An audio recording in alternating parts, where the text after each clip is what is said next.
निखिल एक बहुत ही reputed lawyer था। अपनी 7 साल की प्रैक्टिस में वो आज तक एक भी केस नहीं हारा था और अपने फ्लॉलेस रिकॉर्ड पर उसे बहुत नाज भी था। अभी हाल ही में उसने कड़कड़डूमा कोर्ट में केसेस लड़ना शुरू किया था और वहां पर भी उसने अपने लिए एक अच्छा नाम कमा लिया था। कड़कड़डूमा कोर्ट का ऑफिस पूरे दिन लॉयर्स और क्लाइंट्स की हलचल से भरा रहता था। वहां हर कोई बस अपने काम में मग्न होता था। पर एक दिन किसी केस में बहुत बिजी होने की वजह से निखिल अपने ऑफिस का कुछ काम करना भूल गया। वो काम अगले दिन के केस के लिए बहुत इंपॉर्टेंट था, इसलिए निखिल ने डिसाइड किया कि वो रात में ऑफिस में रुककर बचा हुआ काम कंप्लीट कर लेगा। शाम को जब पीएन ऑफिस को लॉक करने आया तो उसने निखिल को कंप्यूटर स्क्रीन के सामने बैठा देखा। वो तेजी से निखिल के पास गया और उससे कहने लगा, अरे साहब, आप अभी तक घर क्यों नहीं गए? कल सुबह कर लीजिएगा काम। निखिल काम में बहुत बिजी था, इसलिए उसने पीएन की बात को इग्नोर कर दिया। लेकिन वो पीएन फिर से निखिल को जाने के लिए कहने लगा, पर इस बार उसने कुछ बहुत ही अजीब सा कहा। साहब, ये कोई मामूली जगह नहीं है। रात को यहां कोई भी नहीं रुकता। निखिल वैसे ही बहुत स्ट्रेस में था। उसने फ्रस्ट्रेट होकर पीएन को डांट लगा दी और वहां से उसे भगा दिया। पीएन डर कर वहां से चला गया और निखिल अपने काम पर वापस लग गया। निखिल के काम करते करते उसके लेफ्ट साइड वाले कंप्यूटर की स्क्रीन खुद से ऑन हो गई। निखिल को थोड़ा अजीब लगा और उसने उस कंप्यूटर का प्लग नीचे से ऑफ कर दिया और फिर से काम पर लग गया। पर कुछ सेकंड्स बाद कुछ ऐसा हुआ जो शायद निखिल ने कभी सोचा भी नहीं होगा। उसके साथ वाली चेयर खुद से पीछे हुई और फिर वापस अंदर आई, मानो जैसे कोई चेयर को पीछे खींचकर उस पर बैठा हो। और उसके देखते ही देखते उसके बगल वाली कंप्यूटर स्क्रीन फिर से ऑन हो गई। निखिल कुछ समझ पाता कि इतने में ही उस कंप्यूटर के कीबोर्ड के बटन्स खुद दबने लगे, मानो कोई उस कंप्यूटर को यूज कर रहा हो। निखिल तुरंत अपनी कुर्सी से उठ गया और उसने साथ वाली चेयर को धक्का मारा और कीबोर्ड की आवाज आनी बंद हो गई। तभी निखिल के ठीक पीछे से कोई गुजरा। निखिल पीछे मुड़ा, पर वहां कोई था नहीं।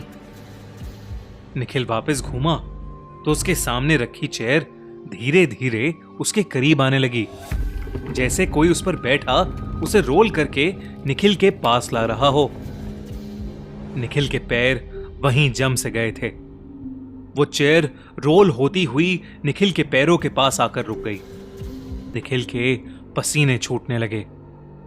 वो अब वहां से भागना चाहता था। हिम्मत करके उसने जैसे ही अपना पहला कदम पीछे रखा, उसे ऐसा लगा कि जैसे उसकी टांग को किसी ने पकड़ लिया है। निखिल जोर से चीखा और जमीन पर गिर गया। अब पूरे ऑफिस की लाइट्स फ्लिकर करने लगी थीं और सभी कंप्यूटर स्क्रीन्स खुद से ऑन ऑफ होने लगे। निखिल डरा हुआ जमीन से उठा और ऑफिस के बाहर भागने लगा कि तभी उसके सामने ऑफिस की चेयर्स, कीबोर्ड्स हवा में उड़ने लगे और इधर उधर गिरने लगे। ऐसा लग रहा था कि मानो उस ऑफिस के अंदर कोई तूफान आ गया हो। यह सब देखकर निखिल के डर के मारे आंसू छूट गए थे। उसे यह सब एक बुरे सपने की तरह लग रहा था।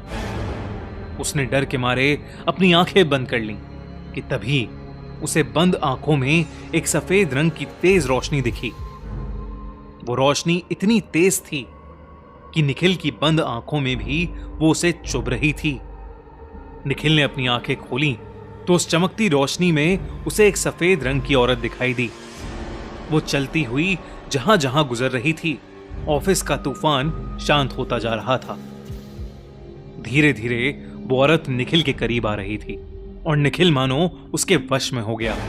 निखिल उसे अपनी तरफ आते हुए मुस्कुराते हुए देख रहा था। वो रोशनी से बनी औरत की परछाई निखिल के सामने आकर खड़ी हो गई। उसने निखिल के गाल पर अपना हाथ रखा, पर उस औरत के छूते ही निखिल होश में आया और जोर जोर से चीखने लगा। उसे लगने लगा जैसे किसी ने उसके गाल पर जलता हुआ अंगारा रख दिया हो। निखिल को होश आया तो उसे दिखा कि उसके सामने खड़ी औरत असलियत में एक भयानक आत्मा थी, जिसके चेहरे पर बहुत सारी चोटें लगी थीं और उसकी आंखें हरे रंग की थीं। निखिल को अब लगने लगा था कि उसकी मौत उसके बेहद करीब है, पर तभी उसे पीछे से किसी ने खींचा और ऑफिस से बाहर ले गया। निखिल को बचाने वाला और कोई नहीं बल्कि वही पियन था जिसको निखिल ने वहां से भगा दिया था। निखिल की हालत और उसका जला हुआ चेहरा देखकर वो पियन बहुत घबरा गया और उसने बताया कि निखिल की चिंता में वो आधे रास्ते से वापस ऑफिस आ गया था। ऑफिस के नीचे पहुंचते ही उसे निखिल के चीखने की आवाजें आईं और वो दौड़कर ऊपर आ गया। उस बूढ़े पियन ने निखिल को बताया कि कड़कड़ढूमा कोर्ट का ऑफिस एक भूतिया जगह है। वहां एक नहीं बल्कि कई आत्माएं हैं जो रात में बाहर निकलती हैं। कहते हैं कि एक औरत को गवाही देने से रोकने के लिए कोर्ट के पास चाकू से मार दिया था। तब से उस औरत की आत्मा भी वहीं भटकती है। उस कोर्ट में सूरज ढलने के बाद कभी कोई भी नहीं रुकता, इसलिए वो निखिल को भी वहां रुकने से मना कर रहा था। ये सब सुनकर निखिल की रूह कांप गई। उस दिन के बाद से निखिल ने कुछ दिनों के लिए ऑफिस से छुट्टी ले ली। उसके चेहरे का घाव तो भर गया, पर उस रात जो घाव उसके दिल और दिमाग पर आए वो शायद कभी ठीक नहीं हो पाएंगे। दोस्तों, कड़कड़ढूमा कोर्ट के ऑफिस के बारे में काफी सारे न्यूज चैनल्स ने भी रिपोर्ट किया है कि वो हॉन्टेड है। ये वीडियो क्लिप जो आप देख रहे हैं, ये ऐसी ही एक न्यूज प्लेटफॉर्म अमर उजाला ने अपनी ऑडियंस के साथ शेयर की थी। है ना ये क्लिप दिल दहला देने वाली? क्या आप ऐसे ऑफिस में काम कर सकते हैं?